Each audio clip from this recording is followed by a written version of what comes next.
नमस्कार, मैं हूं संजय कुमार। अगर समस्याओं पर हम बात करें तो सबसे ज्यादा समस्या अगर विभाग में है तो सबसे ज्यादा आंगनबाड़ी सेविका और सहायिका की।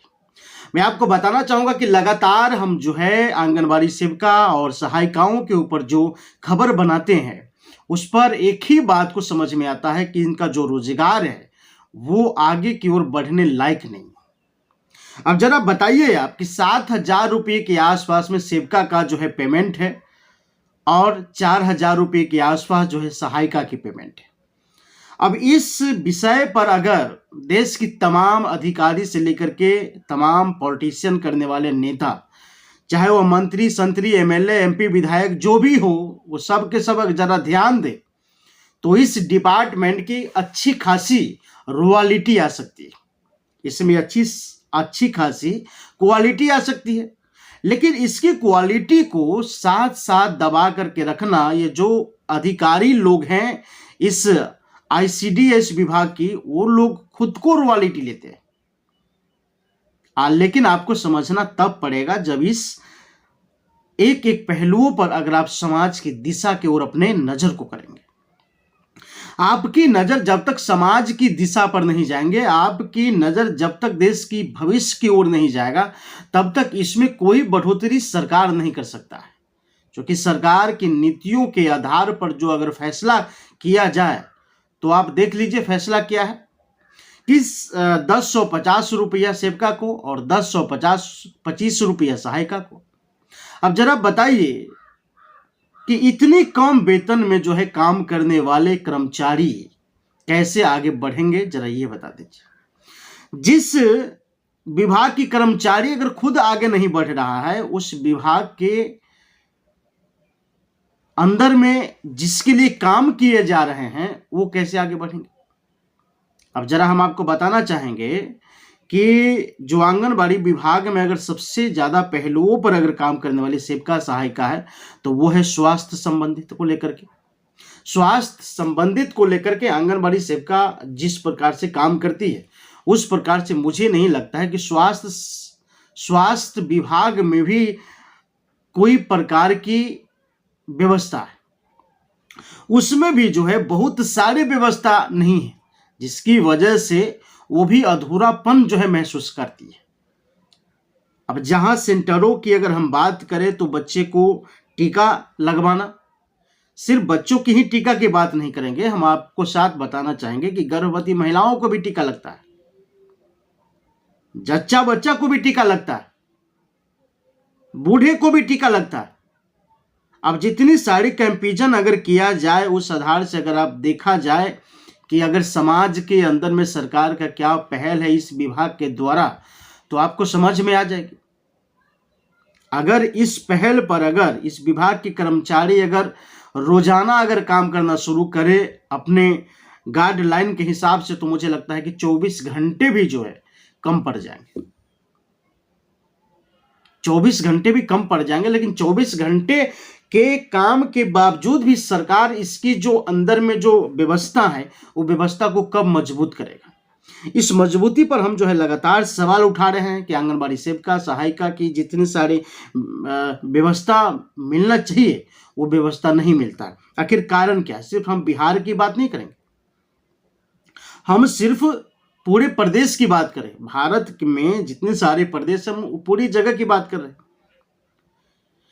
कि जब तक आंगनबाड़ी सेविका सहायिका की इन व्यवस्थाओं को लेकर के जब तक उसके हाथ, और आपको बताना भी चाहते हैं कि आंगनबाड़ी सेविका सहायिका जो वर्क कर रही हैं, जो बाल विकास परियोजना विभाग के तमाम अधिकारी इसमें सम्मिलित है, और जिस प्रकार से सरकार ने इसका निर्माण किया उसी प्रकार से समाज के बच्चों में जो कुपोषण था वो धीरे धीरे जो है दूर होना शुरू हो गया। यहाँ तक कि उन बच्चों को शिक्षा मिलना शुरू हो गया जिन बच्चों को सबसे ज्यादा इस समय शिक्षा की जरूरत था, जो बच्चों को सबसे ज्यादा भरण पोषण की जरूरत था। उनमें सबसे ज्यादा अगर सहयोग अगर हम बताएं तो बाल विकास परियोजना का सहयोग जरूर रहा है। लेकिन इसके पीछे कारण क्या है?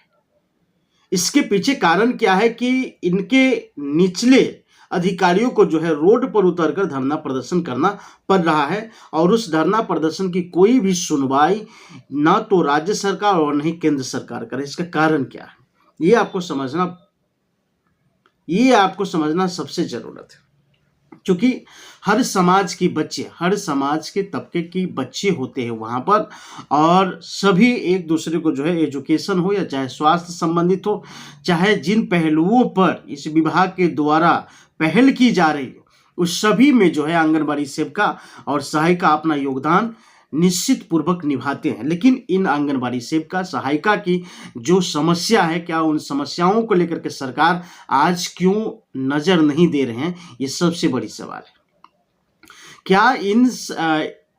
क्या इन विभाग के कर्मचारी को क्या राजनीति के लिए इस्तेमाल किया जा रहा है? इन तमाम पहलुओं पर अगर आप नजर देंगे तो आपको पता चलेगा कि आंगनबाड़ी सेविका और सहायिका की जो समस्या है, उस समस्या को देखते हुए क्या सरकार कितना % लागू कर रहा है।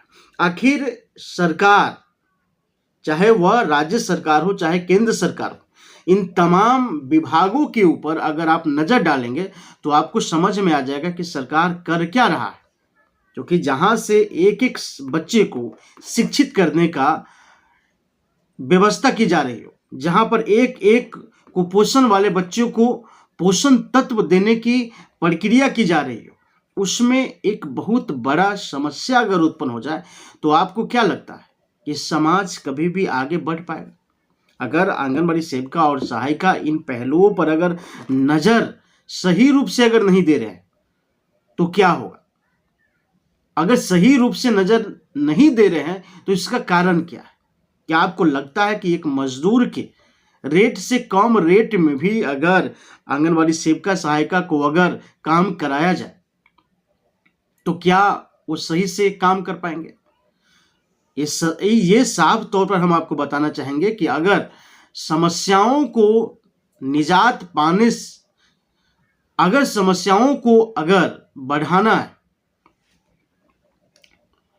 अगर सैलरी की, हम जिस प्रकार से आंगनबाड़ी सेविका सहायिकाओं को जो है कम रेट में सैलरी और ज़्यादा मात्रा में काम अगर दिया जाए तो क्या कोई भी व्यक्ति कर सकता है? चलिए अगर हम मान लिया जाए कि अगर एक मजदूर अगर आज 500 की रोज कमा रहा है, वही सेविका को जो है लगभग 200 कुछ रुपये के आसपास उनका सैलरी रोज मिलता है, तो बताइए इन रोज के एवरेज में वो कैसे काम करेगा? ये सबसे बड़ी सवाल है।